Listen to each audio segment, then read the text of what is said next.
Well, I'm happy to be able to take part in this very cozy group here of researching and exploring what macrobiotics can do. I've been doing this for about 50 years, actually over 50, and again, I get the confirmation that this was a wise thing to do many years ago. Just yesterday, I spoke to a man here in Stockholm who I've been supporting for about 3-4 months. He has bowel cancer, the lower part of his colon, and the doctors want to remove the lower part of his colon and give him a bag, the typical way of dealing with this in oncology. And now he's been doing a strict macrobiotic program for, a couple of months, 3 months. And so he came yesterday to tell me that his cancer is no longer growing and they're putting off the operation, of course. So I've watched these kind of amazing stories over the years, and just mentioned it because I just have that one fresh in my mind from yesterday. And interestingly, he mentioned that he also has Parkinson tremors, and that for about 6 weeks he's had no more Parkinson tremors. So we see what a powerful tool food can be when we do it properly. So I'm very happy to be able to share my experience with you today.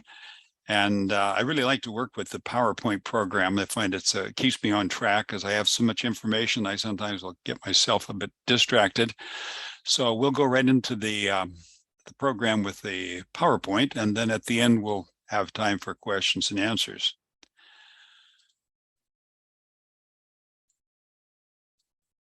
So there we are. I think everyone can see that now. So the secret of health. And I'm going to give you my take on that, which I think I have some right to speak on because for 50 years I had not seen a doctor more than to discuss with them some technical things, but not about my personal health. So we're going to start with macrobiotics, which is an energetic understanding of health and of life. It's a holistic way of thinking.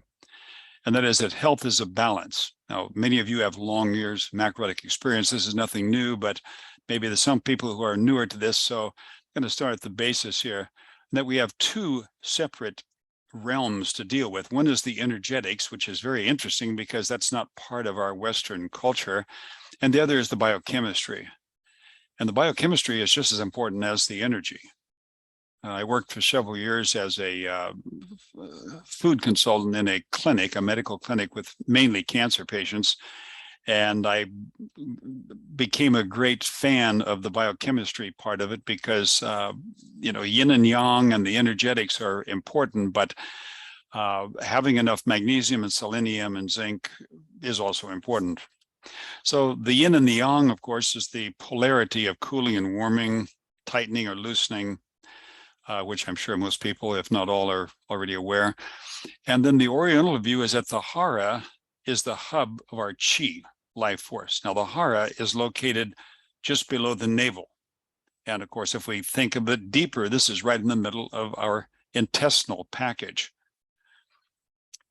So it's very important that the hara is strong. And this we can do that by breathing exercises and different meditation practices, but also the food we eat is a very, straightforward, basic way to strengthen the hara, because that's exactly what it is. It's the gut.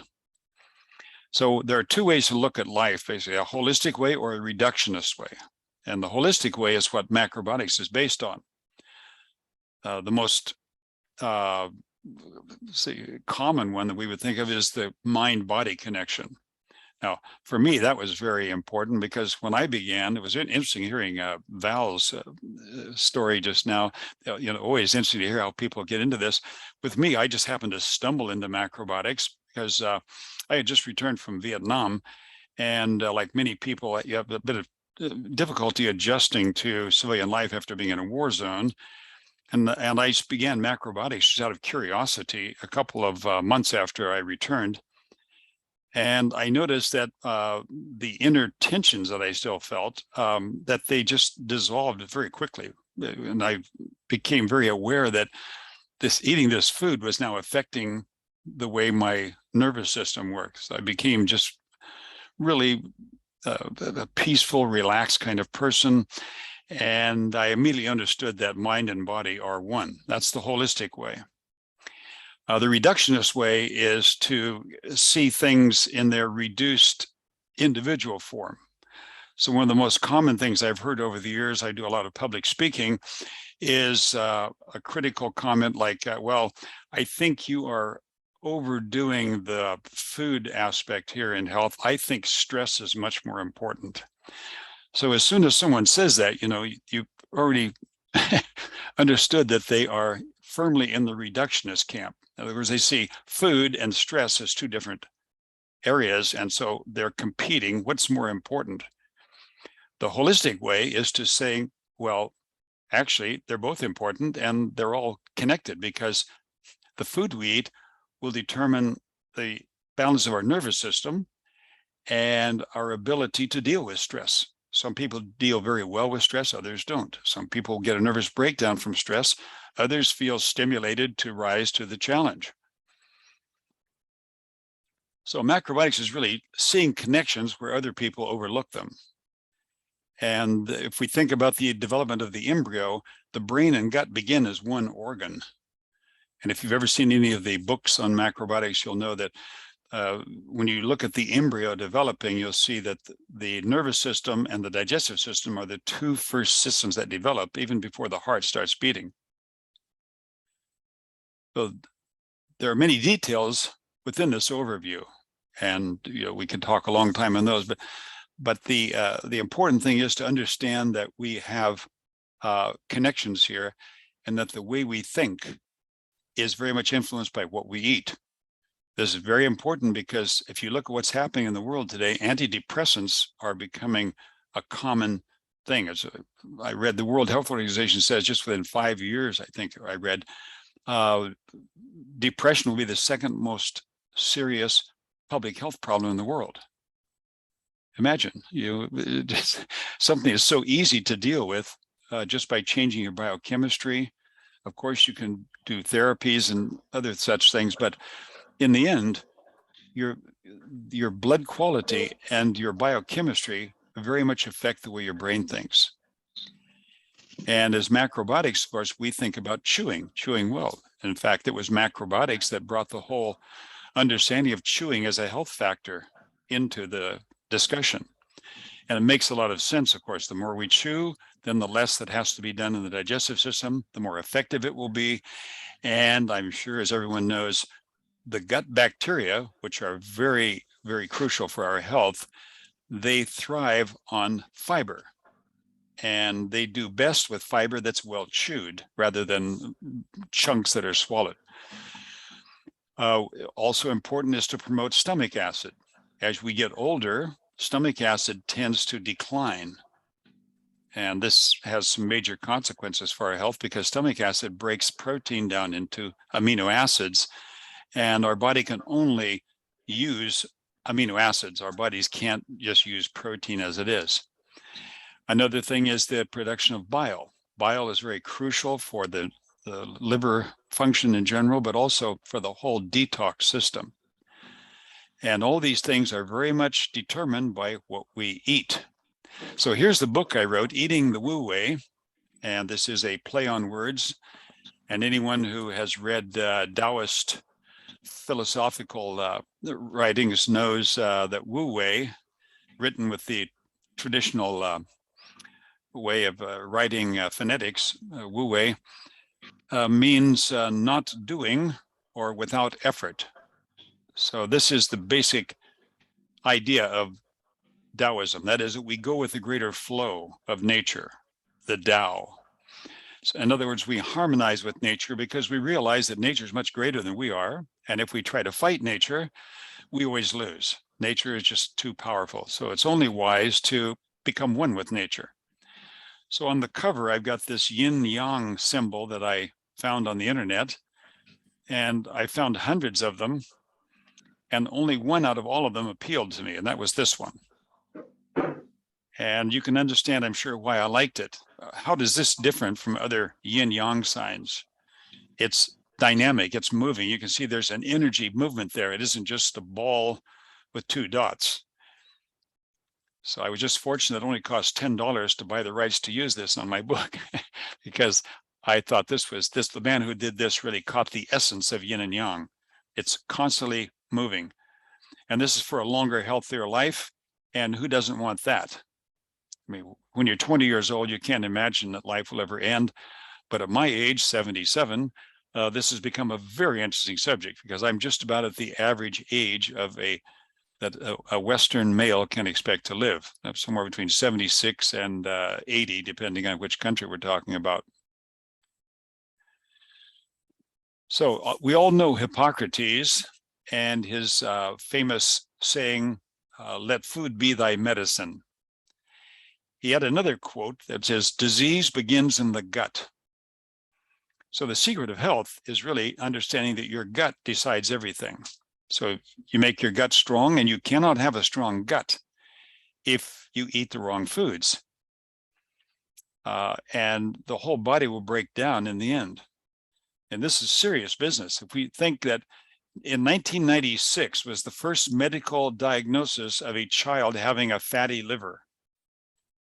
And today it's estimated in the USA, the king of degeneration, that 25% of all US children now have a fatty liver. Now imagine how quickly that's gone. Less than 30 years. And it's going to get a lot worse. So the wisdom of macrobiotic understanding will increase as time goes by. And our only hope for humanity is that this kind of thinking prevails. Then also Paracelsus, from the Middle Ages, a natural healer, he said, death sits in the gut. He was a Swiss German, and German is a very powerful language. And so that's another way of saying disease begins in the gut or death sits in the gut. You can just imagine that, just waiting there for you to do something wrong. And that's what takes you. Then a Chinese philosopher, Lin Yutang, said, happiness is for me largely a matter of digestion. Now, isn't that interesting? Knowing that we're dealing with a wave of depression, and Lin Yutang really nailed it. If you digest your food well, you'll tend to be happy. And everyone who's experienced indigestion and who hasn't, eat a late meal at a party, knows how quickly your happiness will fade. Also, the expression of gut feeling is basically intuition. So having a healthy gut is a way to develop our intuitive prowess. And the gut is the area of the most nerve cells we have, except for the brain. So often the gut is referred to as the second brain.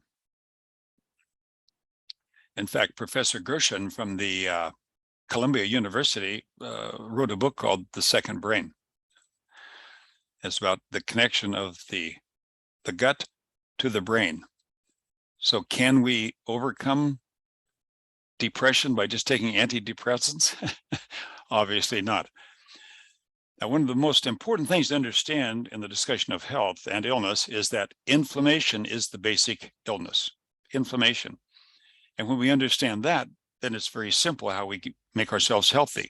This is the secret of health. Eat and live in a way that reduces inflammation. Avoid anything that increases inflammation. Now, leaky gut is a term that Professor Fasano from Harvard University came with in the 90s. At the time, it was rejected, as most creative, intelligent ideas are, by the establishment. But with time, they came to understand that he was right. Professor Fasano has 6 professorships too, so it's someone people should take seriously. And he also pointed out that when you have leaky gut, which is when you have damage to the gut so that substances get into the blood that shouldn't be there. The gut is an area of absorption, but it's also an area of barrier to keep things out. And he said, when you get leaky gut, you get leaky brain, because the blood-brain barrier is like the barrier in the gut. So if things get through the gut barrier, they can get through the blood-brain barrier, and this creates inflammation in the brain, which ends in dementia, of which the majority of cases are the feared Alzheimer.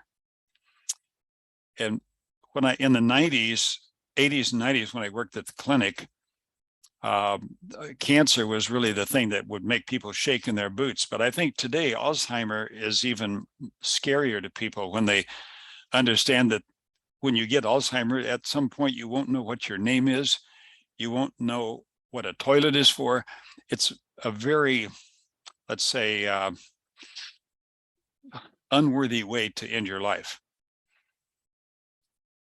So the way you get your body healthy is to promote a healthy gut environment. And that means that the microbiome, which is just a word for the gut bacteria, intestinal bacteria, that we do everything we can to support them, and we don't do things that harm them. And of course, obviously, food is the key factor there. It's food that will come through. And one of the key issues for a healthy microbiome is to have variation in the kinds of fiber, because there are hundreds and hundreds of different kinds of gut bacteria. And they have different preferences. Some like certain kinds of fiber more than others. Some will thrive more with certain kinds of fiber. So when we try to get as much variation in our food as possible, then we have the best chance to get our gut health in order, because the bacteria are thriving. So we go beyond the basics. First of all, probiotics are well known, but most of them have very limited effect. A lot of them will already be destroyed by the stomach acid. But not only that, but they're very one-sided. You know, you don't take probiotics that have hundreds of kinds of bacteria. It's usually, you know, the kind of standard things. And so they can be of some help, but taking probiotics as a supplement is really a very meager way of helping. More important are what are called prebiotics. These prebiotics are the fiber in certain foods that make the gut bacteria thrive. And these are obviously from whole grains and vegetables. These are the kind of foods that macrobiotics promotes. And in the age of ketogenic food, in other words, low carb and lots of fat, this is important to remember, because young people tend to get into things like ketogenic, by fewer are, say, very much interested in macrobiotics until sickness comes around. Now, also, fermented foods are important. The fermented foods, in the fermentation process, the fiber is already worked on by the fermentation bacteria. So by the time these fiber get into the gut, it'll be very easy for the gut bacteria to work on them and thrive from them. And again, I mentioned chewing already. So stomach acid, as I said, goes down when you get older, and that makes you more vulnerable, because not only does hydrochloric acid break down protein into amino acids, but it also protects the body from harmful microbes. So people who take acid blockers, one of the greatest fallacies, one of the most foolish things people can do, taking acid blockers as a medical recommendation, they make themselves more vulnerable, because the barrier is already then reduced. And that's only the beginning. I mean, we could talk a long time here about how nasty acid blockers are. To support stomach acid, we have apple cider vinegar, ACV. Apple cider vinegar supports the acid. Other things that do that are bitter things. Bitter will stimulate the production of stomach acid, and we can take digestive enzymes as a supplement to complement those created by the pancreas. So oral hygiene becomes really important. If any of you have read my book, you know I'm a big fan of rinsing your mouth with coconut oil, like taking a swish, a 15 to 20 minute swish every morning, and then spit it out, not in the sink, and then do a quick rinse with salt water, and the mouth is totally clean. But there's a huge load of microbes, and many of them harmful, that are in the mouth, and in the morning we have the most. So there are two pillars of health. One is getting enough nutrients in the food. In other words, the food that is necessary so the body functions properly. And the other is the detox function. Because if the detox function doesn't function properly, then the benefit from the nutrients will be less. So here again, this is a secret of health. There are two aspects. We need to think about both of them. And just to give you an example here, getting enough nutrients, your blood sugar is very crucial for your health in general, because the cells thrive on glucose, on blood sugar. So people who have ups and downs in their blood sugar, those are people who can't go long without eating something sweet, or they get dizzy if they miss a meal. Those are people who have blood sugar problems that don't supply the organs with the glucose it needs. If someone were to say, I think I have a weak liver, well, what does that mean? Well, one of the explanations is that the cells in the liver are not being properly supplied with glucose so they can function properly. So it comes down to very simple things. And our experience shows us that it is very simple as well. So mitochondria support is what we're talking about here. The mitochondria are the little powerhouse units that are inside the cells. If we have simple cells, like say skin cells, there may only be 2 or 3 mitochondria in a skin cell, whereas there can be 1,000 in a brain cell because of the highly technical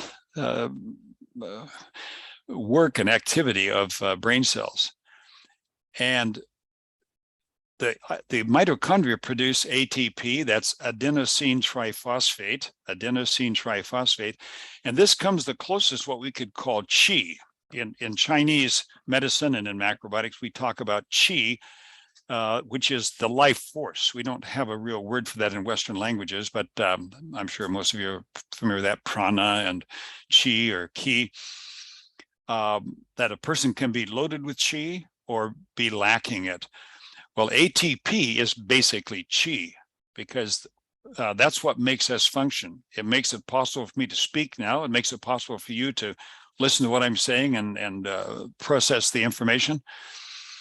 So we want to have ATP going, and there's a vicious circle that goes here. Namely, you get older and your body produces less ATP. That means your body will be less dynamic, less functional.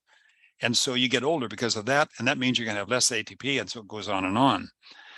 So with the understanding of this, you can consciously support the mitochondria, which will increase ATP, and that means you'll live longer and happier. Now, we know that the body is made to last at least 120 years because there are people in the world who actually do live that long. I went to the Vilcabamba Valley of Ecuador about 15 years ago. And it was interesting. It's called the Valley of Longevity because everybody lives to, well, most people live to be over 100 years. Unfortunately, when I was in the town center, the young people in Vilcabamba had Coca-Cola in one hand and ice cream in the other. So I could see that the Valley of Longevity is coming to an end if that's going to continue. So there are many things that will harm the mitochondria. One is medical substances like statins or aspirin. Now, I'm not saying you should ignore doctors' recommendation, of course. There can always be some need for some medication, but this should be a passing thing, not a constant thing, like taking statins for the rest of your life because you've got high cholesterol. Take aspirin because it's a blood thinner. Well, you're basically making a pact with the devil if you do that, because the aspirin will harm the mitochondria. That means less ATP, less life force. On the other hand, if you have Q10, which your liver actually produces, but it will produce less if you're not healthy, if the liver is weak, or you can take it as a supplement as you get older, which is a wise thing to do. Q10 actually stimulates the mitochondria and they produce more ATP. So what kind of supplements would you think about as you get older? Well, Q10 is certainly one of them. Heavy metals are especially damaging to the mitochondria. And mercury, Hg, mercury is the worst. Then comes the question, why is mercury worse than cadmium, lead, other heavy metals? The answer is that mercury vaporizes. Lead and cadmium don't vaporize, but mercury does. And that means it's particularly deadly because the effect covers a much larger area. Now, fortunately, macrobiotic people know about seaweed, and seaweed is a very important part of a long-term health strategy, because seaweed has not only selenium and magnesium, but also sodium alginate. Sodium alginate sweeps heavy metals like mercury out of the body. Now, something interesting about selenium.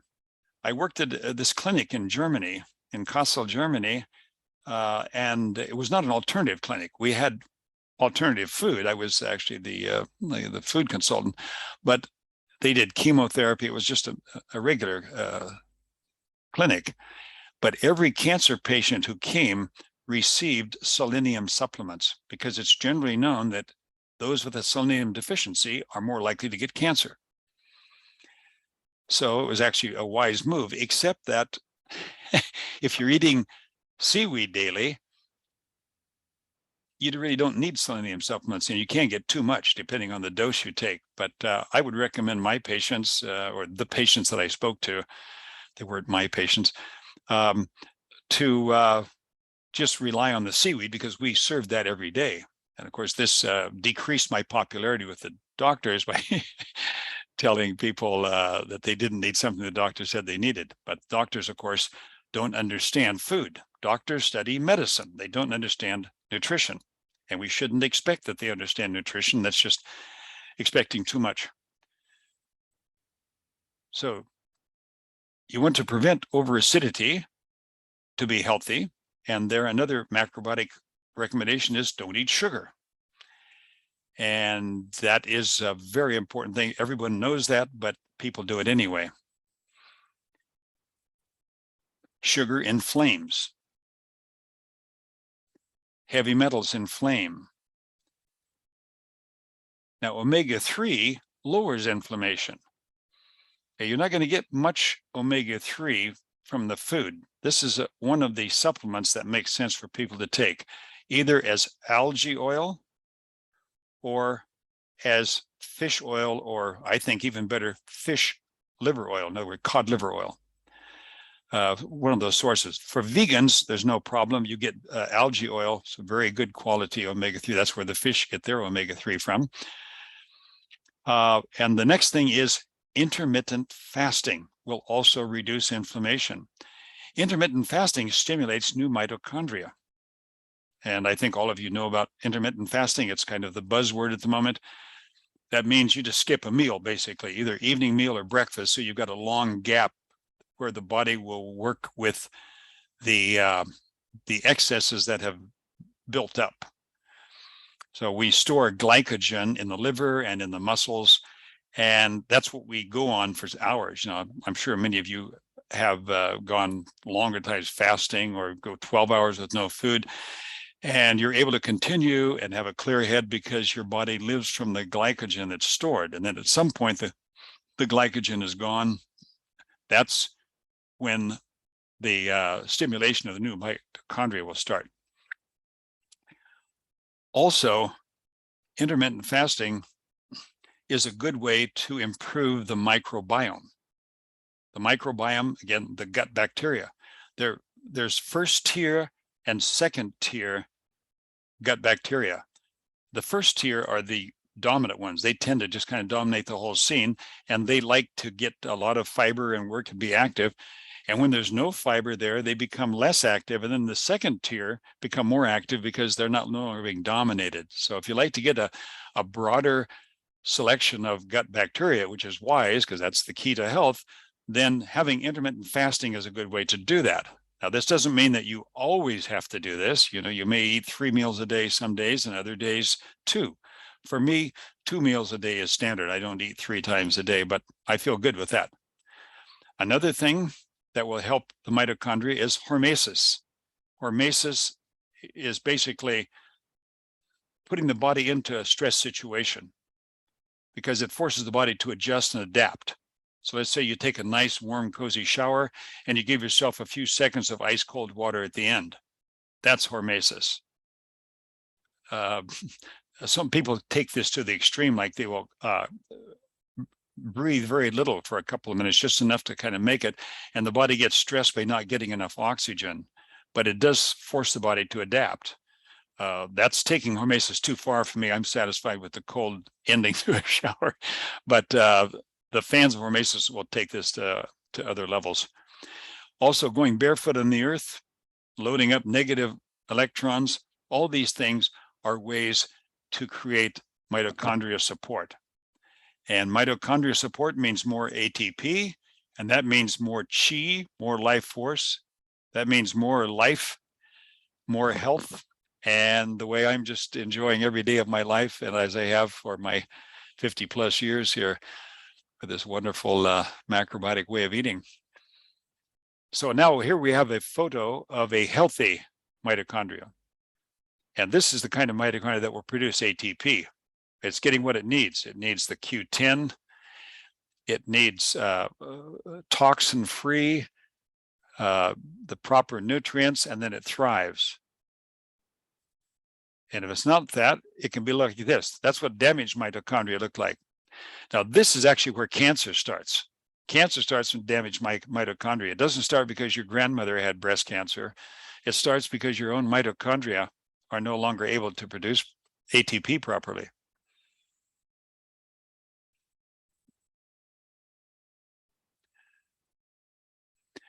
So beyond the food, there are other things we can do. So antioxidants reduce oxidative stress. So this is all very logical. Oxidative stress damages mitochondria. Damaged mitochondria cannot produce ATP properly. So you load up on antioxidants. Now you can do that with food, of course, but as you get older, the oxidative stress increases. So the need for supplements increases as we get older. Now, in my early years of macrobiotics, I was a bit naive and I thought we could do everything without any kind of supplements. But as I got older, gathered information from my experience as well as happening in my own body, I could see that there actually is a need for these, especially when we get up into, let's say, retirement age, beyond 60, 65, when the body is slowing down, we can improve that by taking supplements. Now, there's vitamin C, for example, is a super antioxidant, as I'm sure everyone knows. Linus Pauling from Oregon State University, I'm from Oregon, Linus Pauling got the Nobel Prize in medicine twice for his work with vitamin C. Only one other person has ever received 2 Nobel Prizes. And there are small little berries called acerola or camu camu that are extremely high in that. You can buy it as a powder. You can also get it in capsules, but that's very expensive in capsules. It's better to go for the bulk powder. You can get a lot of vitamin C that way. Then there's something called OPC, which is a grape seed extract. Also very good antioxidant. You can take as a supplement. Then a really important one, astaxanthin, comes from a seaweed, no, not a seaweed, an algae that can survive in the desert without any form of life support because of it forms this substance called astaxanthin.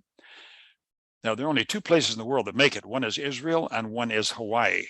And generally, the Israeli one is better, but Hawaii is getting better now. You take this as a supplement. It is many times, about 65 times more powerful as an antioxidant than vitamin C. So when we talk about supplements, the question is, well, is astaxanthin a supplement or is it food? Well, it comes from an algae. It's a substance created by the algae. It's not created in the lab somewhere. And in Israel, they farm it basically. They have the situations there for it to grow well, and then they harvest the astaxanthin from that. Astragalus also is a very good general thing. No matter what kind of problem you had, if you're going to say, what's one supplement I should take that will help me be healthy long-term, it would probably be astragalus.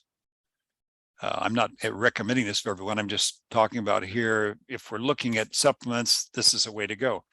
Alpha lipoic acid. Alpha lipoic acid is really important. Alpha lipoic acid will help the liver to regenerate. There's a doctor who actually uses alpha lipoic acid to help his patients avoid a liver transplant. Alpha lipoic acid is so important for liver function. I watched an interview with him once on the internet, and he said that unfortunately my medical colleagues would rather do the transplant than to learn about alpha lipoic acid as a supplement therapy. That's how horribly corrupt the system is. Then Q10, we already talked about that. Curcumin, turmeric is also a great antioxidant and will help reduce inflammation. And fulvic minerals.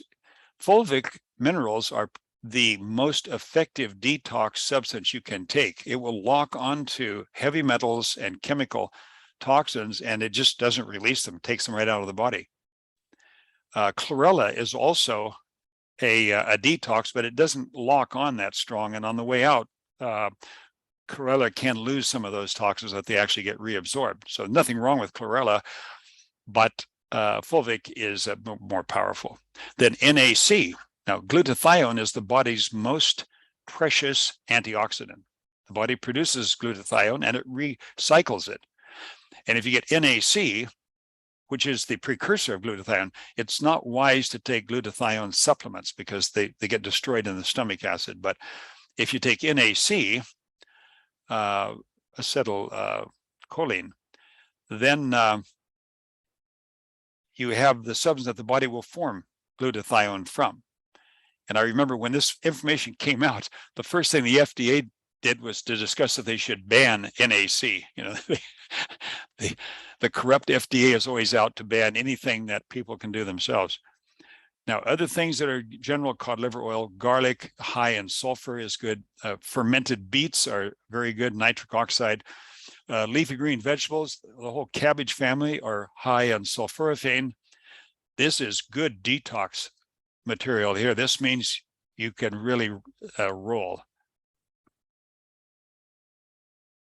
So we see colorful antioxidants, and we see them in all kinds of foods, in vegetables and fruit. Like red onions, you know, have more than yellow onions, and red cabbage.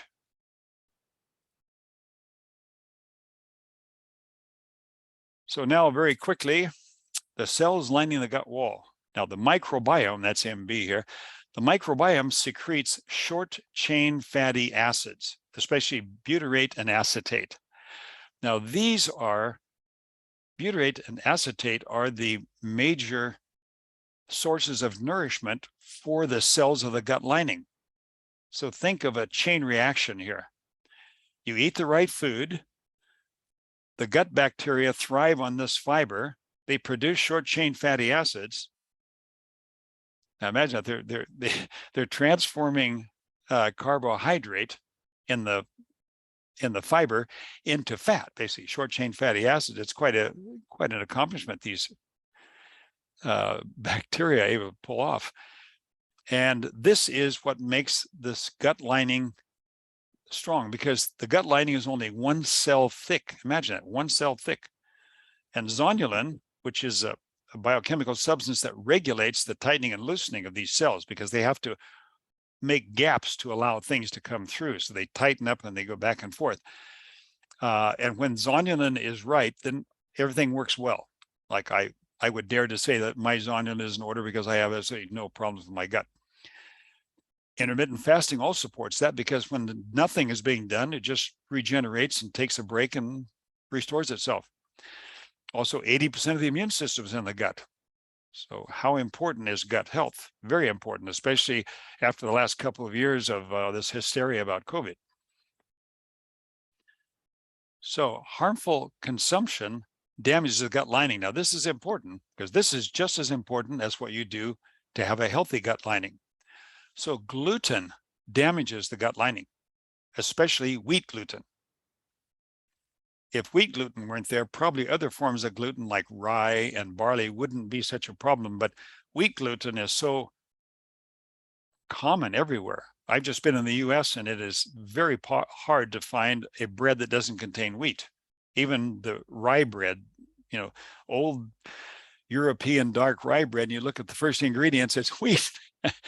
So gluten absolutely rips it, and it takes about 72 hours for the gut lining to recover from that. So if you do it once, you know, it's not a big deal to recover, but people eat this every day, day after day. And then they put cheese on the bread. So the casein, the protein in the milk and the cheese also rips it. And also glyphosate, or also known as Roundup from Monsanto. This is the devilish herbicide that is sprayed on food, and wheat contains more than anything else. Chlorine and fluoride in the water supply also disrupt the microbiome. So a water filter is crucial to health. So here's leaky gut illustrated. We say a picture is worth 1,000 words. On the left, we have the tight junctions. That's the way your gut should be. On the right, we have the way it is in many people now, people who have leaky gut, what Professor Fasano discovered. So we got microorganisms, toxins, gluten, and they start getting through these because there's no more regulation through zonulin. There's no more regulation of the gaps. So then you get the IgG and IgA reactions in the blood when these substances get there. This is inflammation. This is the cause of illness. It doesn't matter what illness it is. So this is the key to health. Imagine, it's so simple. You don't have to study medicine to understand this. You just have to be able to grasp some basic concepts. So here we have a macrobiotic plate that would show us this is what the microbiome wants. So I've got brown rice, which, you know, as we all know, is good, healthy food. Beans as protein. Now, the beans are not acid forming like animal protein, and they contain fiber, which animal protein doesn't. Then lots of vegetables, and at 3 o'clock we see arame seaweed. So that's clear. There's only one thing missing on this plate, and that would be, can you guess? Fermented vegetables, sauerkraut, cucumbers, but we're not talking about vinegar here. We're talking about natural fermentation. The Eastern Europeans have always been really good. Also, the Germanic culture, sauerkraut, the English word sauerkraut comes from German. So food is the best medicine. So as I mentioned before, the microbiome needs fiber, variety, and macrobiotic food, which is whole grains, vegetables, beans, pickles, all that is in the program. So there's soluble fiber, which swells and stabilizes the glucose. That's like oats, beans, seeds, nuts. And they give us the butyrate, which is the short chain fatty acids. Then there's the insoluble fiber that cleanses the gut, say in celery and kale. So just lots of vegetables. I mean, you don't have to know all this stuff, just know eat a lot of vegetables and it'll be good for your gut. Now, fiber is an estrogen sponge. So fiber absorbs estrogen and prevents its reabsorption. Now, when I began with macrobiotics, 1 out of 18 women got breast cancer. In the US today, it's 1 out of 8. This is a disaster. And estrogen is involved in breast cancer. And one of the best ways to prevent breast cancer is to eat high fiber food. Ketogenic food is not high fiber. You know, I keep mentioning that because I have a lot to do with young people, and they're really excited about ketogenic food. In other words, low carb, high fat. So bile from the liver takes excess estrogen out into the bowel, and there it's removed. So the bowel is a crucial exit point for the detox. In fact, you can think of the detox system as a funnel. The lymph system is like the top part of the funnel. It goes through the liver, and with the bile, it's emptied out into the small intestine, and then there it goes out. That's the end of the funnel. However, if someone has constipation, the whole process gets blocked. That means the liver will no longer properly discharge, the lymph system can no longer work well, and you have major health problems. And constipation is, as we all know, a common problem. So restoring the balance to the microbiome. So as I mentioned before, don't eat inflammatory food and drink. So I've already covered many of those: wheat, dairy, omega-6 oils, have things like soy oil and safflower oil and all these others, refined oil in general, canola, sugar, refined carbs, in other words, white flour products, alcohol, meat, animal fat, chemicals, and nightshades. Nightshades are inflammatory, and this is a blind spot for most people. They love tomatoes, they love potatoes, and they can't imagine life without them. So let's say that I'm the devil now, and I'm thinking, how can I torment mankind the most? I'm going to make one special meal everyone's favorite. I'm going to take wheat flour and make it very flat, and I'm going to bake it, and then I'm going to put a nightshade sauce on that, tomato sauce on that. Then I'm going to put something made out of milk, cheese. I'm going to melt the cheese on there, and to top it all off, I'm going to have some little slices of pig meat, pork, so sausage or something on top of that, and serve that to everyone. Well, that's what we have today. Pizza is everyone's favorite, and it's just a collection of everything we shouldn't do. So it's no wonder that 25% of children today have a fatty liver. So beware of the ketogenic program, already mentioned that. And anti-inflammatory olive oil, leafy greens, celery, beans and lentils, seaweed, mushrooms, ginger, berries. And I mentioned that fasting helps the bacteria already. Now, having a lower stress level is also important. Lower stress means less stimulation of the sympathetic nervous system. The sympathetic nervous system is the fight or flight.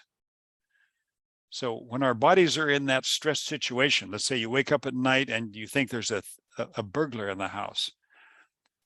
Now you'll go into total sympathetic nervous system. It's just, okay, you got to deal with this situation now.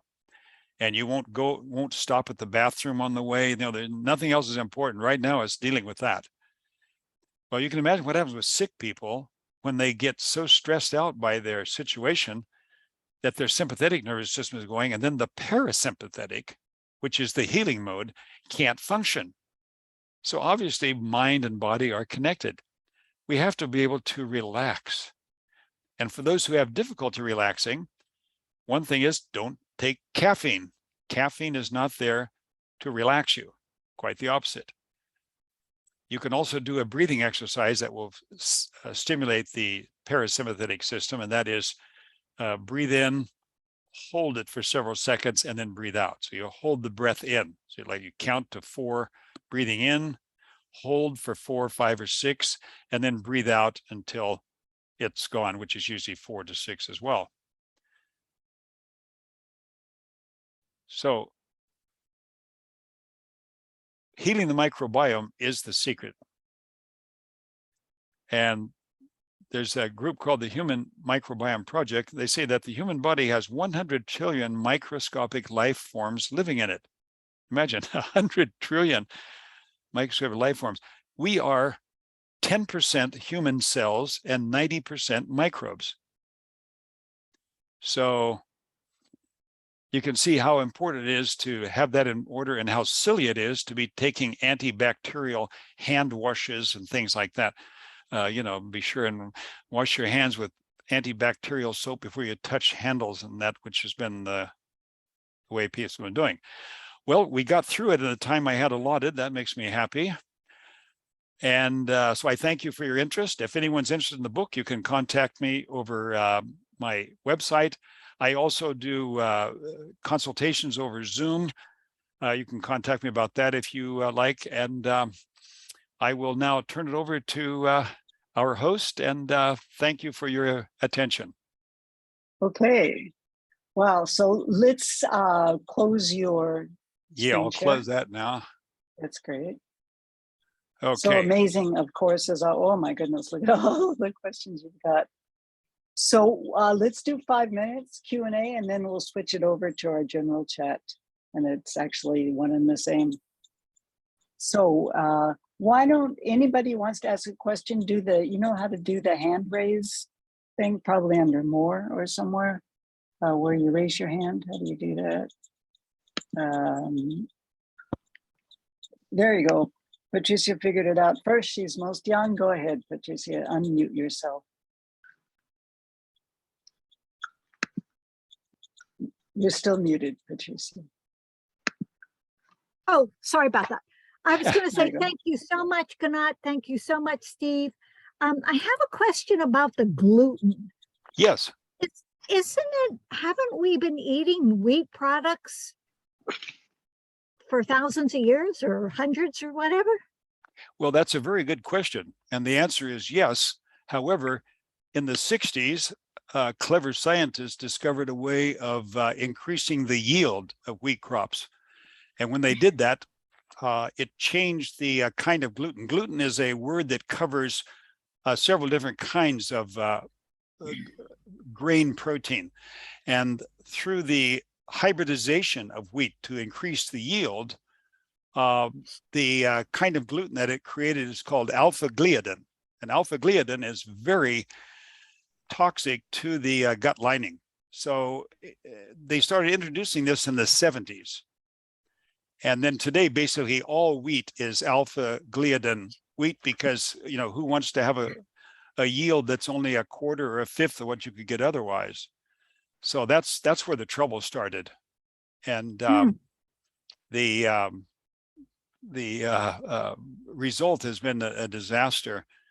And people, I mean, when I think of my beginning of macrobiotics, I never met anybody who had a gluten problem, you know, because I started in 1971, never heard of it. And today it's so common that I begin with that when I talk to people about any kind of intestinal health.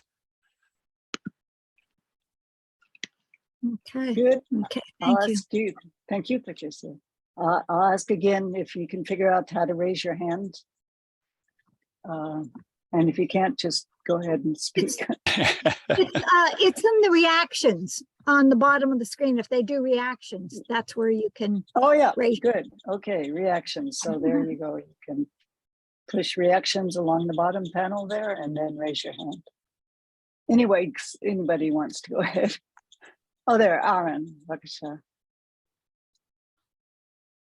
Aaron, you want to unmute and start your video, both? There you go. Okay. Hey.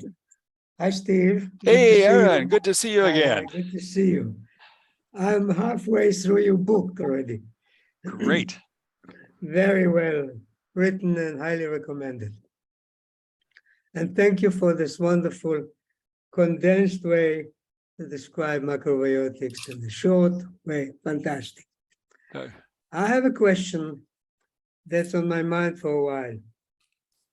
Usually we are always on the balance between more yin and more yang. And if you're more on one, you have to balance it back. I have difficulty identifying, am I more yin at any moment or am I more yang? Do you have any ideas, any advice on that? Yeah, well, that's an interesting question. I have a few personal things I notice that if I sneeze, I know I become too yin. And it can be that, like I said, in this time of late summer, early fall, there may be some warm weather and I might eat fruit because it's very warm. And then there's a weather change and then I sneeze. And then I realize at that moment, sneezing is a yin discharge. I realize that now my body is too much on the yin side to be able to deal with the cooler weather. So for me personally, or sometimes my nose will start running. Sometimes I'll get a slight earache. And those are signs that I'm getting too yin.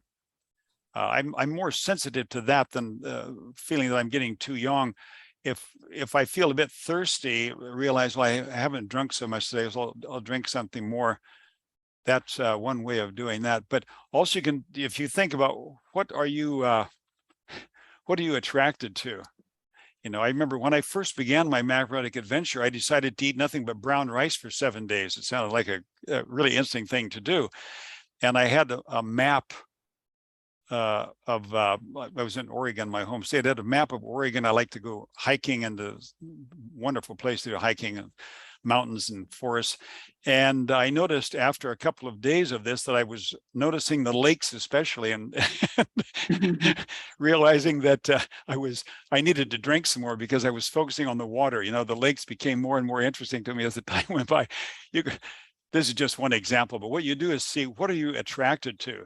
I just had an email from a woman in Vienna, Austria yesterday that I've had in counseling, and she said she's been trying to eat the macrobiotic way, but she finds herself now thinking about meat a lot.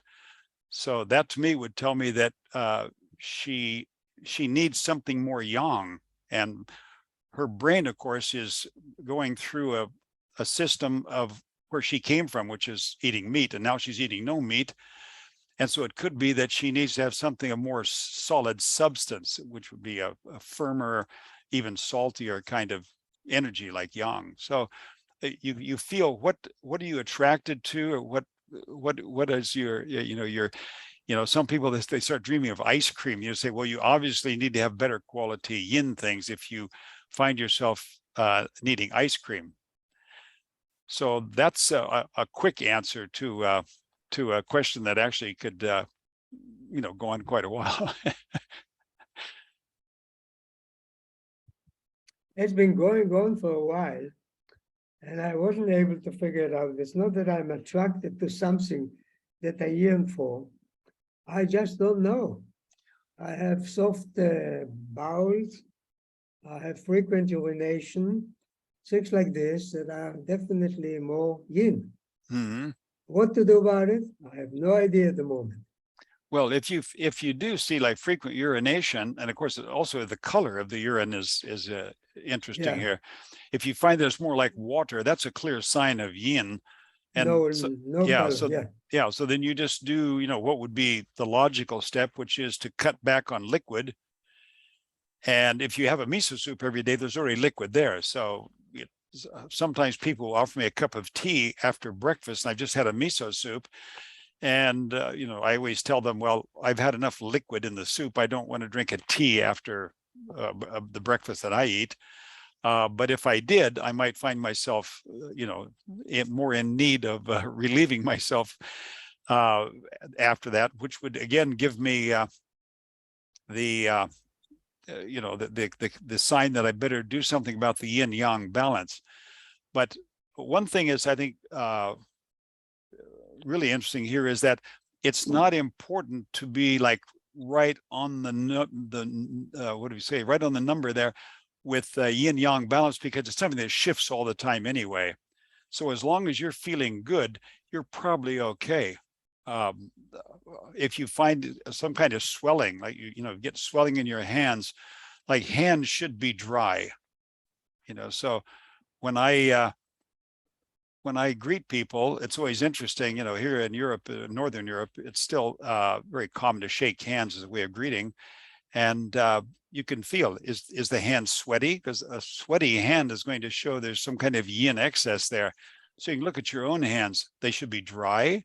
They should be firm. There should be no little pockets of liquid gathering around anywhere, like little almost pillows of liquid.